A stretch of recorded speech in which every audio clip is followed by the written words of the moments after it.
Pinaringgan ng It's Showtime host na si Vice Ganda ang hashtags member na si Nico Natividad matapos siya nitong tirahin sa social media kamakailan lang. Matatandaang ilang beses pinost ni Nico si Vice, kaugnay naman sa issue ng pamamahiya nito sa ex-contestants ng Especially For You na sina Axel at Christine. Ipinahiwatig din ni Nico na kabilang siya sa mga napahiyana ni Vice Ganda dati sa Showtime. Ang pagpaparinig ni Vice Ganda ay naganap sa segment ng Especially For You kahapon lang kung saan yung guest celebrity searcher ay si Rita Daniela kasama naman yung brother niya. Ang kwento paikot-ikot kasi ng upuan yung kapatid ni Rita Daniela na si Onin, kaya naman hinawakan ni Vice yung upuan para hindi na ito maikot ni Onin. At doon na nga naipasok ni Vice Ganda yung pagpaparinig niya kay Nico. Ayon sa kanya, charot, may charot sa dulo. Charot, may charot sa dulo.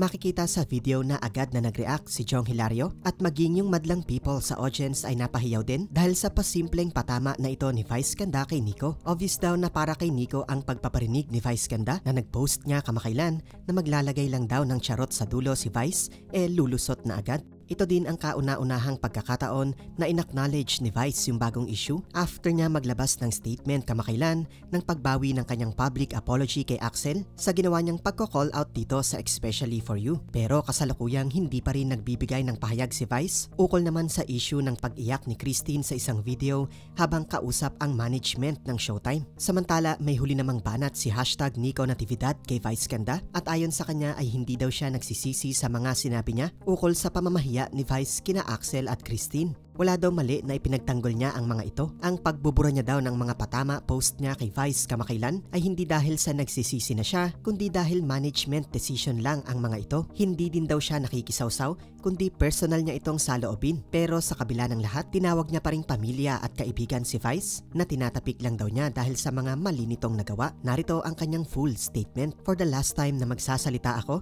tungkol sa nakaraan kong post, unang-una sa lahat, hindi ako nagsisisi na nagsalita ako ng sarili kong saloobin. Hindi ako nagsisisi na ipinagtanggol ang ibang tao. Nababasa ko mga komento nyo sa akin at ang gusto nyo mawalan ako ng trabaho dahil lang sa naglabas ako ng sarili kong saloobin na alam kong posibleng mangyari. Kung ikikwento ko ba pinagdaanan at iniyak ko sa kanila, magbabago ba tingin nyo sa akin? Pero hindi naman yun ang intensyon ko na kumuha ng simpatsya o makisali lang sa gulo. Naglabas ako ng saloobin ko dahil baka sakaling makatulong na may maayos o bago na sitwasyon. Kasi gano'n naman ang pamilya at kaibigan. Tatapikin ka kapag alam mong sumusobra o medyo nagkakamali na. Hindi po ako naghahanap ng kaaway. Ang pagkakabura po ng post ko ay management decision. Tunay at bukas sa isip at puso ko ang sinabi ko, payapa ang aking kalooban.